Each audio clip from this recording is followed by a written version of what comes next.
Hello and welcome to Simplify TV. I am David McBee. Our guest today is Lee Doyle, Chief Investment Officer at Empower Media. Lee is an industry recognized marketing, communications, and media agency leader with over 30 years of experience working with top marketers. His clients have included AT&T, Bacardi, Campbell's, Colgate, Dell Computers, IKEA, Netflix, Johnson & Johnson, Kraft, Paramount Pictures, Procter & Gamble, Target, and many others. Prior to his current role at Empower Media, Lee spent 18 years at Group M WPP in a variety of roles across several of their media agencies in both strategic planning and buying capacities. Finally, I want to mention that Lee has been a consultant and advisor to Simplify since 2019. Lee is here to talk about how CTV OTT has evolved and what it means for small business owners. Lee, welcome to Simplify TV. Good to be here, David. Happy to have you back. This is your second round, and that makes you a VIP. So excited to hear from you today. At 5 rounds, do I get a green jacket or a special robe or anything? No. After 5 interviews, I promise we'll do something very special. Very special. Okay. All right, so Lee, let's get right to the topic of hand, which is, the CTV OTT landscape. It's come a long way, and it continues to change. And I was wondering if you could just kind of outline what are the biggest differences now as compared to where it was a year ago. Well, the good news for advertisers is that the supply of advertising supported connected TV has continued to grow. So you've had players like Netflix entered the market within the last year. Amazon turned every Prime customer into an advertiser-supported customer. So that adds a lot of new supply to the equation, as well as we're seeing a lot of growth in the viewing to some of the, I would call them secondary streaming services that people weren't as familiar with. Tubi, Pluto, some of those services have really grown, and they're now in the top 10 in terms of overall viewership. So that's been great. The increased supply has also helped to bring down cost. In the world of television, there's a supply and demand equation, and what we've suffered through for many years in the linear world was shrinking supply and increasing demand, which drove up CPMs. At least now on the connected TV side, we're seeing things go the other way, where there is a growth in supply. There's still demand, but fortunately the supply is growing faster than demand in a lot of instances. So I know when I watch streaming TV and I see the commercials, I still see a lot of the big brands, the Hondas, the Coca-Colas and such. But SMBs, small and medium businesses, are now poised to really take advantage of streaming television.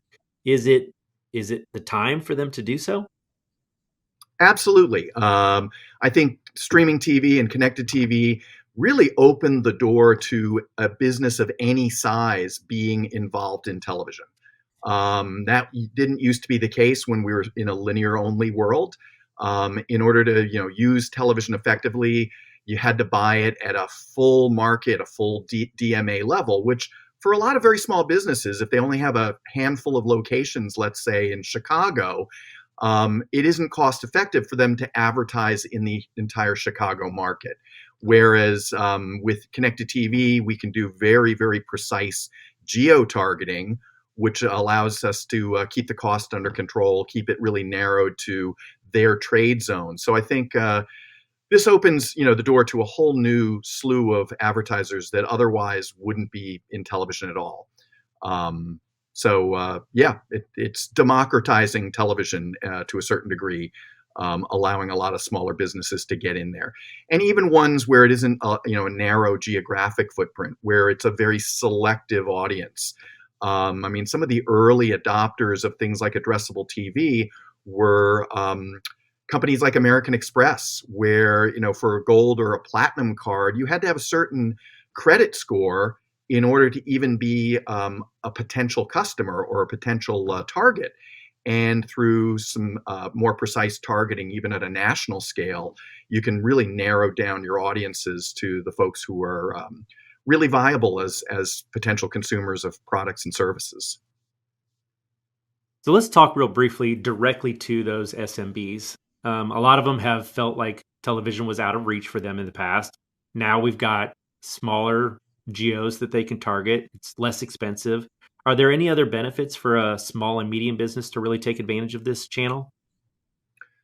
Well, I think the other advantage is that an awful lot of connected TV is not skippable.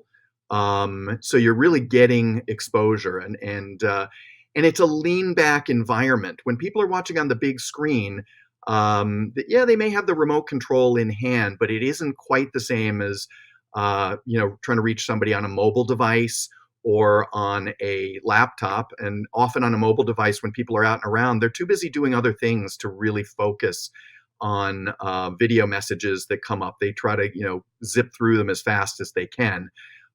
So that impact that you can get from, a lean back audience that's paying full attention to your message is another one of the benefits of being in TV.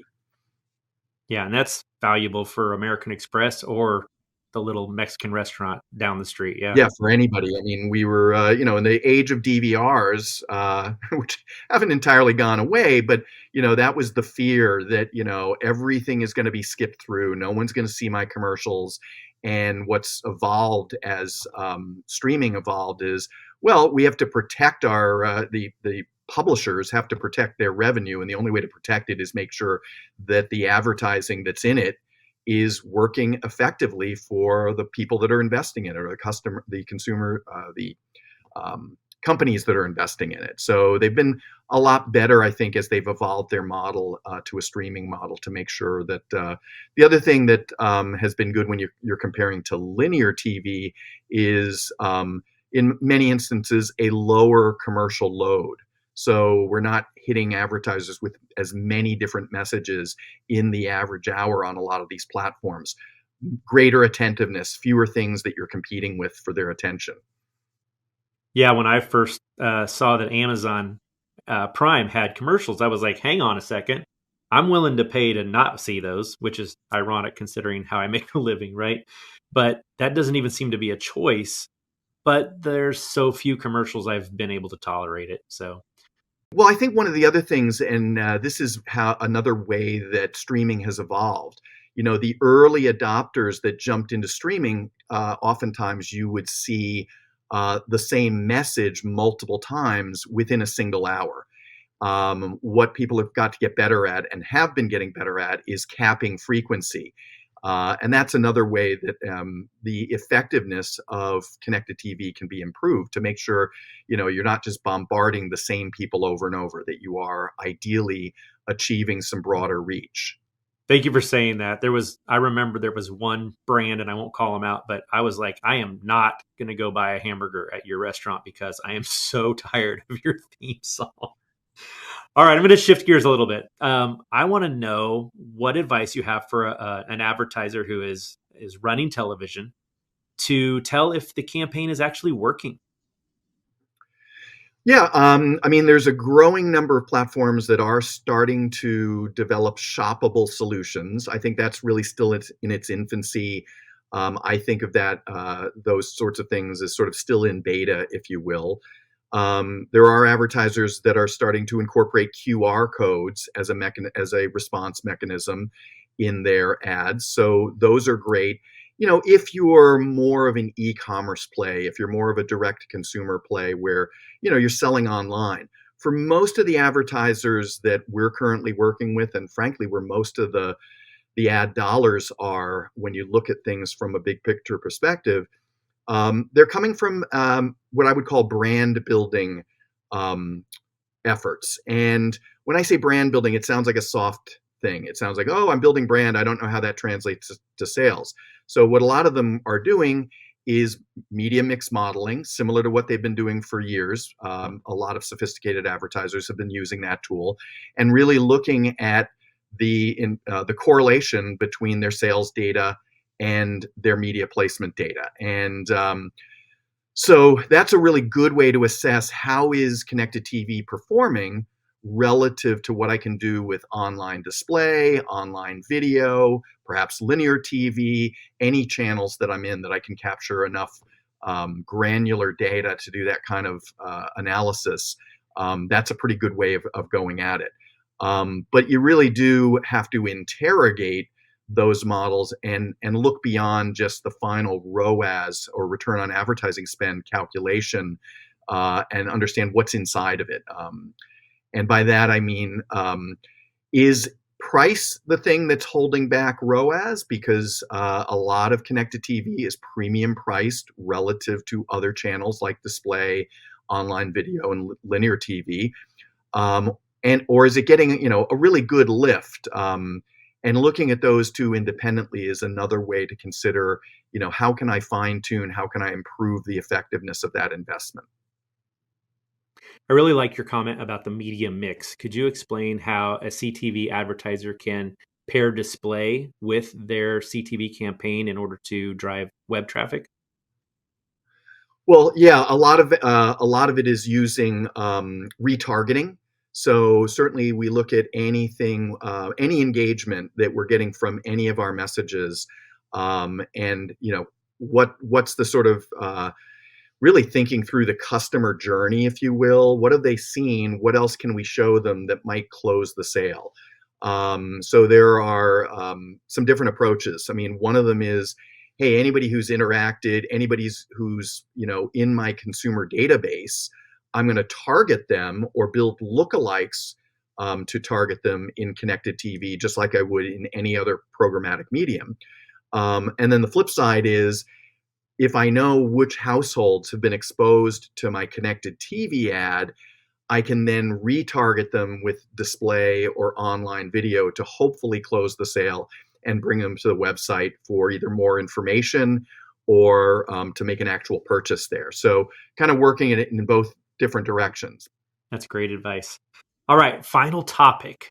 Live sports and news have traditionally been, linear focused, but they're finding their way over into CTV, aren't they? They certainly are, and that's another big development this year. Has been some very high profile moves in terms of moving live sports into the world of streaming and connected TV. One of the stats that caught my attention was during playoff season this year, NFL playoff season, Peacock drew one of the biggest audiences of all time to their streaming. And I think that's really a peek into the future there. One of the main things that a lot of consumers have been holding on to their cable subscriptions, their linear cable, is to get that live sports that wasn't available in streaming. But now we're seeing the door, open wide to that. So I think that's going to further accelerate cord cutting, people kind of looking at rebundling, what makes sense for them? What are they really getting value from? And there's new players in that space. There was that big announcement not too long ago where Warner Brothers Discovery, Disney, and I guess it was NBCU were all coming together to develop a new sports platform, which we are still waiting to hear more about. But another, effort at increasing supply and options, and ideally more supply and more options should be good for advertisers and marketers. All right, well, let's wrap things up. Why don't you tell viewers the best way to learn more about you specifically? Sure. I guess the easiest way to find me, I'm on LinkedIn, Lee Doyle, and people don't seem to have a problem finding me there. And you can reach me through that. And, if we have something to talk about, we'll set up some time. Great. Lee, thank you so much for being my guest on Simplify TV. Happy to do it, David. And thank you guys for watching. Simplify TV is sponsored by Simplify, helping you to maximize relevance and multiply results with our industry-leading media buying and workflow solutions. For more information, visit simply.fi and follow us on LinkedIn to be notified of new episodes. Thanks for joining us today. I'm David McBee. Be awesome, and we'll see you next time.